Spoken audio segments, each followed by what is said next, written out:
Ikinasal nga sina Danaya at Akil sa harap ng bagong batalumang si Cassiopeia.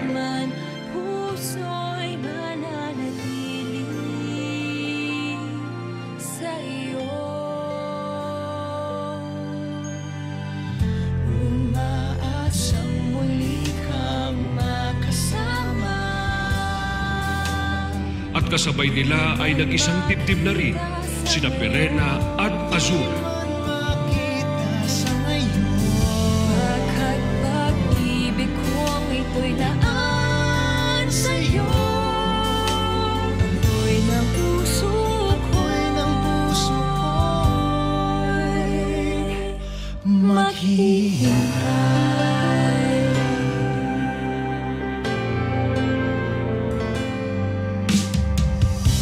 Sa bawat sandali, luhay na kapatid ng hangin. Upang magsimula ang bagong kabanata ng Lirea sa pamumuno ng bago nitong reyna.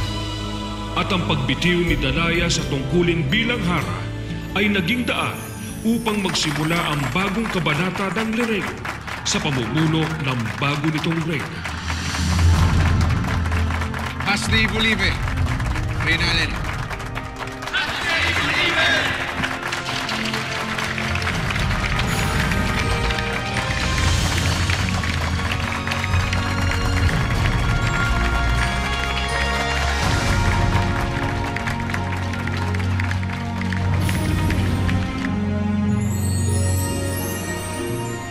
At dahil sa kadakilaan ni Ariana at sa hiling ng haraduri ng Lireo, pinayagan ni Emre na maging iftring muli si Sangre Amihan.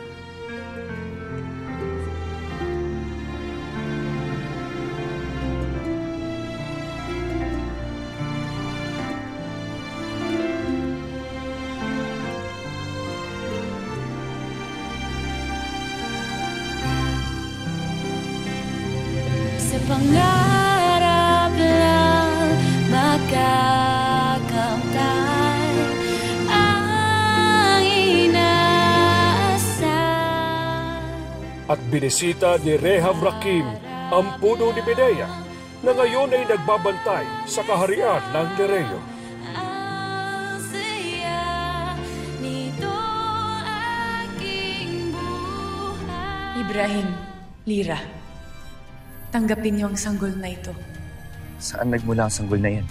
Mula ito sa buhok ng iyong anak, kay Lira, at sa aking dugo, at sa abo ni Amihan. Siya ang iyong magiging tagapagmana, at tatawagin niyo siyang Cassandra. Ano pat tunay na napuno na nga ng tuwa at galak ang lupain ng mga engkantado. Lalo't di naglaon ay nagsilang din ng mga bagong sanggol ang iba pang mga sangre. Mga sanggol na gaya ng kanilang mga ina at iba pang mga itinakdang tagapangalaga na nauna sa kanila.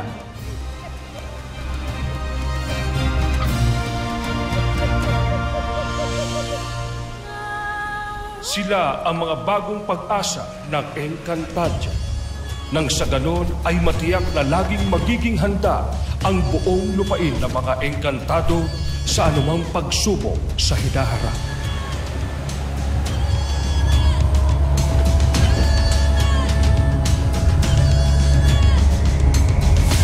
Natupad na pala yung pangarap aking kapatid na Cassiopeia.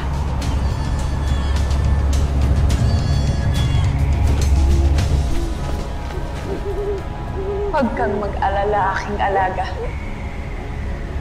Nalalapit na ang ating pananakop sa lupain ng mga engkantado.